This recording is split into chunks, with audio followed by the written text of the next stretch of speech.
नमस्कार। राजकीय स्नातकोत्तर महाविद्यालय बारह की ऑनलाइन क्लासेस में आप सबका स्वागत है। आज हम जगन्नाथ दास रत्नाकर जी द्वारा रचित उद्धव शतक के पदों की व्याख्या का अध्ययन करेंगे।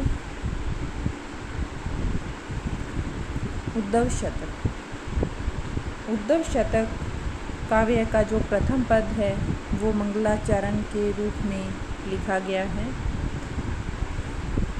जासों जाति विषय विषाद की विबाई बेगी, चोप चिकनाई चित्त चारु गहिबो करे, कहे रत्नाकर कवित बर व्यंजन में, जासों स्वाद सो गुनो रुचिर रहिबो करे, जासों ज्योति जागती अनूप मन मंदिर में, जड़ता विषम तम तोम दहिबो करे, जयति जसोमती के लाडिले गोपाल, जन रावरी कृपा सो स्नेह लहिबो करे। उद्धव शतक का यह प्रथम पद है जो कि मंगलाचरण के रूप में लिखा गया है। इस पद में कवि ने श्लिष्ट शब्दों का प्रयोग किया है, जिसके कारण इस पद के दो अर्थ निकलते हैं, एक भगवत प्रेम के पक्ष में और दूसरा घी के पक्ष में। तो इसमें जो कवि है वो श्री कृष्ण की वंदना करते हुए सबसे पहले प्रेम के पक्ष में हम उसके अर्थ की व्याख्या करेंगे इस पद की।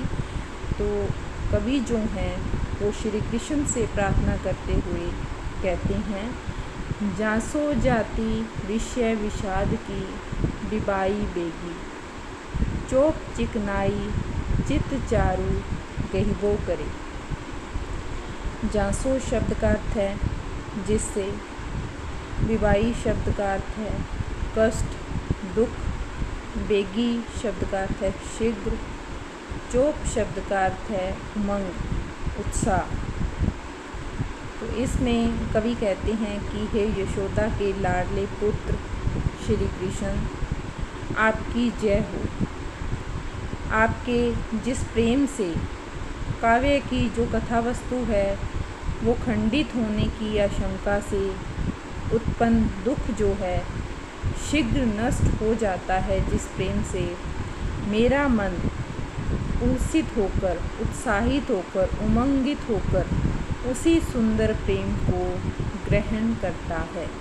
गहिबो शब्द का अर्थ है ग्रहण करना। कहे रत्नाकर कवित बर व्यंजन में, जासो स्वाद सो गुनो रुचिर रहिबो करे। इसमें कवि रत्नाकर जी कहते हैं कि प्रेम के आपके प्रेम से जो काव्य है, काव्य के रसास्वादन में सौगुनी मनोहरता बढ़ जाती है और उसी से मेरा जो काव्य है आपके प्रेम की कृपा से इसी तरह जो मेरा काव्य है वो मंडित बना रहे। जासों ज्योति जागती अनूप मन मंदिर में, जड़ता विषम तम तोम दहिबो करे। ज्योति शब्द का अर्थ है प्रेम रूपी ज्योति, प्रेम रूपी प्रकाश। तम तोम शब्द का अर्थ है अज्ञान या अंधकार। इसमें कवि रत्नाकर इन पंक्तियों में कहते हैं कि आपके भगवत प्रेम की अद्भुत ज्योति से मेरे मन की जो अक्रमण्यता है और अज्ञानता का बहुत बड़ा समूह जो है वो नष्ट हो जाता है। आपके प्रेम की ज्योति मेरे मन में इसी प्रकार चमकती रही। मेरे मन मंदिर में आपके प्रेम का प्रकाश इसी प्रकार फैला रहे और जिस आपके प्रेम की कृपा से ही जो मेरे मन में जो अज्ञान और अंधकार का जो समूह है वो नष्ट हो जाए। जयति जसोमती के लाडिले गोपाल, जन रावरी कृपा सो स्नेह लहिबो करे। जयति शब्द का अर्थ है जय हो, रावरी शब्द का अर्थ है आपकी, इन पंक्तियों में कवि रत्नाकर जी कहते हैं कि आपके प्रेम की जो ज्योति है वो मेरे मन में सदैव चमकती रहे। हे यशोदा के लाडले श्री कृष्ण गोपाल, यह मैं जो हूँ वो आपकी कृपा से सभी जो विशेषताएं हैं आपके प्रेम से मंडित, आपके प्रेम की जो विशेषताएं हैं उन विशेषताओं से मंडित प्रेम को सदा ही आपकी कृपा से प्राप्त करता रहूं, जिससे मेरा मन जो है वो अज्ञानता और अंधकार से दूर रहे। ऐसी आप कृपा जो है वो आपके प्रेम की मेरे ऊपर बनी रहे। दूसरे अगर घी के पक्ष में इन पंक्तियों की अलग व्याख्या होती है, अगर घी के पक्ष में इन पंक्तियों की व्याख्या करें तो वो इस प्रकार होगी। जासो जाति विषय विषाद की बिबाई बेगी, चोप चिकनाई चित चारू गहिबो करे। कवि रत्नाकर जी कहते हैं कि हे कृष्ण तुम्हारी जय हो। जिस घी से इंद्रिय जन्य शारीरिक दुख को उत्पन्न करने वाली जो बीमारी है वो शीघ्र ही नष्ट हो जाती है या शीघ्र ही ठीक हो जाती है, और जो चित्त है वो घी की चिकनाई के कारण दुख से छूटकर प्रसन्न हो जाता है। कहे रत्नाकर कवित्बर व्यंजन में, जासो स्वाद सोगिनो रुचिर रहिबो करे। कवि कहते हैं कि जिस घी से श्रेष्ठ भोज्य पदार्थों में सोगुना स्वाद उत्पन्न हो जाता है और वह सुपाच्य बन जाता है। जासो ज्योति जागती अनूपमन मंदिर में, जड़ता विषम तम तोम दहिबो करे। और जिस घी से मंदिर में दीपक का अनोखा प्रकाश होता है और उस दीपक के प्रकाश से अंधकार का जो समूह है वो नष्ट हो जाता है। जयती जसोमती के लाडिले गोपाल, जनरावरी कृपा सो स्नेह लहिबो करे। हे गोपाल, आपकी कृपा से जो वो घी है मैं सदैव ही आपकी कृपा से प्राप्त करता रहूं। ऐसी कृपा आप मेरे पर बनाए रखना। ये जो पद है ये उस समय का है जब श्री कृष्ण जो हैं वो उद्धव को मथुरा से ब्रज को भेजते हैं। नहात जमुना में जल जात एक देखो जात, जाको अध उरद अधिक मुरझायो है। कहे रत्नाकर उमही गही श्याम ताही, बास बास ना सौ नैकू नासिका लगायो है। त्यों ही कछु घूमी झूमी बेसुध भय कह हाय, पाए परे उखरी अभाए मुख छायो है। पाए घरी द्वैक में लगाई लियाई उधो तीर, राधा नाम कीर जब ओचक सुनायो है। इन पंक्तियों में इस पद में उस समय का वर्णन है जब श्री कृष्ण जो हैं वो यमुना नदी में स्नान करने गए और एक कमल उस नदी में उनको मिला और उस कमल को छूते ही उनकी राधा की याद आ गई। नहात जमुना में जल जात एक देखो जात, जाको अध उरद अधिक मुरझायो है। जलजात शब्द का अर्थ है कमल, जमुना यमुना नदी, अध उरद शब्द का अर्थ है नीचे और ऊपर।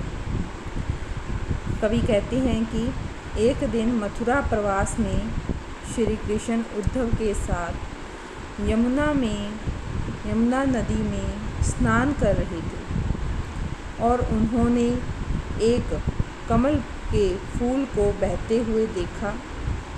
उस कमल का नीचे और ऊपर का भाग अत्यधिक मुरझाया हुआ था।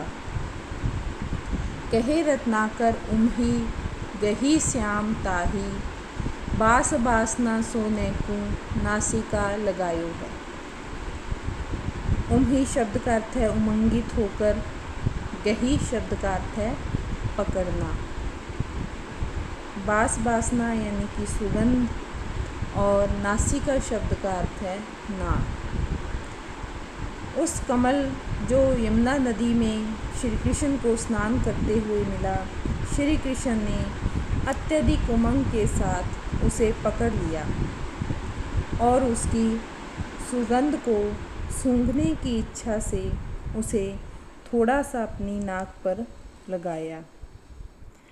त्यों ही कुछ घूमी झूमी बेसुध भई कहाए, पाए परे उखरी अभाए मुख छायो है। अभाए शब्द का अर्थ है व्याकुलता, भय शब्द का अर्थ है हो गए। ज्यों ही श्री कृष्ण ने उस कमल को सूंघने के लिए अपने नाक से लगाया, त्यों ही वे उस फूल को सूंघते ही लड़खड़ाकर मूर्छित हो गए। उनके जो पैर हैं, पाई शब्द का अर्थ है पैर, उखरी शब्द का अर्थ है उखड़ना, उनके जो पैर हैं वो पृथ्वी से उखड़ गए। अभाई शब्द का अर्थ है व्याकुलता, अभाई मुख छायु है, और उनके जो मुख पर व्याकुलता छा गई और वो बेसुध होकर के पृथ्वी पर, धरती पर गिर पड़े। पाई घरी द्वैक में लगाई ल्याई उधो तीर, राधा नाम कीर जब ओचक सुनायो है। कीर शब्द का अर्थ है तोता, और तीर शब्द का अर्थ है किनारे पर।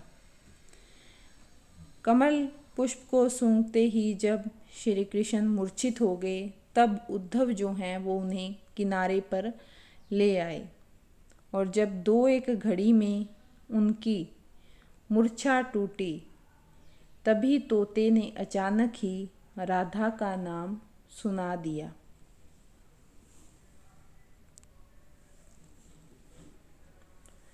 आए भुज बंद दे उद्धव सखा के कंध, डगमग पाए पग धरत धराए हैं। कहे रत्नाकर न बूझे कछु बोलतो, खोलत न नैन हूँ अचैन चित छाए हैं। पाई बहे कंज में सुगंध राधिका को मंजू, ध्याए कदली बन मतंग लो मताए हैं। काने गए जमुना नहान पे नए सिर सों, नीके तहाँ ने की नदी में नहाई आए हैं। इन पंक्तियों में उसी समय का वर्णन है जब श्री कृष्ण जो हैं वो उद्धव के साथ यमुना नदी में स्नान के लिए गए, और वहाँ पर उन्हें कमल का पुष्प मिला और उसे सूंघकर वो मूर्छित हो गए, और मूर्छित होने के बाद उनकी जो क्या स्थिति हुई उसी का वर्णन इन पंक्तियों में कवि रत्नाकर जी ने किया है। आए भुज बंद दए उद्धव सखा के कंध, डगमग पाए पग धरत धराए हैं। भुजबंद शब्द का अर्थ है गल बाहें, गले में बाहें डालना। पाए शब्द का अर्थ है पैर। उस समय जब श्री कृष्ण की थोड़ी सी मूर्छा टूटी, तो श्री कृष्ण जो हैं वो अपने मित्र उद्धव के कंधे में गलबाहीं डाले हुए आए। वे इतने संज्ञाहीन, इतने चेतनाहीन हो गए थे कि उद्धव का सहारा पाकर भी रास्ते में जो पैर हैं वो उनके डगमगा रहे थे। कहे रत्नाकर न बूझे कछु बोलतो, खोलत न नैन हूँ अचैन चित छाए हैं। अचैन यानी कि व्याकुल, अचैन शब्द का अर्थ है व्याकुल। कवि रत्नाकर जी कहते हैं कि श्री कृष्ण की स्थिति ऐसी हो गई है कि वे पूछने पर भी कुछ भी नहीं बोल रही, और न ही, नैन शब्द का अर्थ है नयन यानी कि आँखें, और न ही आँखें खोल रहे थे। उनके मन में जो है वो व्याकुलता छाई हुई थी। पाई बहे कंज में सुगंध राधिका को, मंजू ध्याए कदली बन मतंग लो मताई हैं। कंज शब्द का अर्थ है कमल, और मंजू शब्द का अर्थ है सुंदर। कदली वन शब्द का अर्थ है केलों के वन, और मतंग शब्द का अर्थ है हाथी। मताए शब्द का अर्थ है मदमस्त। श्री कृष्ण जो हैं वो राधा की स्मृति से व्याकुल हो गए थे। वे राधा के शरीर के समान सुंदर सुगंधि वाले कमल को पाकर उसी प्रकार उन्मुक्त हो गए थे जिस प्रकार केले के उपमन का ध्यान आने पर हाथी उन्मत्त हो जाता है। कहने गए जमुना नहान पै नए सिरसों, नीके तहाँ नेह की नदी में नहाई आई हैं। नेह शब्द का अर्थ है स्नेह या प्रेम। श्री कृष्ण जो हैं वो यमुना में स्नान करने गए थे, परंतु वहाँ से वे प्रेम की नदी में नहाकर आ गए थे और उन्हें राधा की बार बार स्मृति होने लगी थी।